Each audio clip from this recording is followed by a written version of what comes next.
Mana Erbil shahridan Bag'dodgacha, Erbil-Bag'dod. Masofamiz 388 kilometr, 5 soatlik yo'l.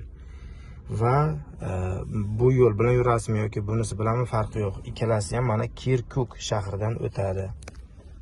Kirkuk shahrini kattalashtiraman sizga.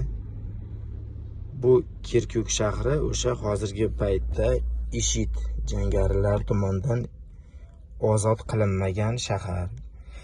Nega ozod qilinmagan? Chunki bu yerda juda ham katta neft koni bor va u neftni Turkiya orqali dengizga olib chiqib, menimcha katta ehtimol bilan Amerikaga olib ketishyapti. Bu degani ularda homiysi Amerika. O'shaning uchun ham bu yerdagi IShIDni hech kim yenga olmayapti degan taxmin bor menda. Xullas, mana shu shahardan o'tishim kerak. Yakkai yagona yo'l mana shu yerdan o'tadi. Boshqa yo'l yo'q.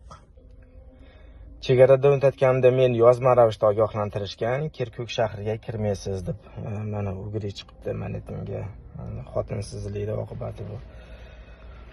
Ogohlantirishgan yozma ravishda va bu yerga kelganimdan beri ko'p Iroqda yashaydiganlar ham Kirkuk shahriga bormayman deb SMS jo'natishyapti. Endi ati Iroqqa kelib Bag'dodga bormasak bo'lmaydi. Bu juda ham ko'rgim kelyapti Bag'dodda. Bag'dodga bor etsam, mana uni terroristlar o'rnashib olgan shahardan o'tishim kerak.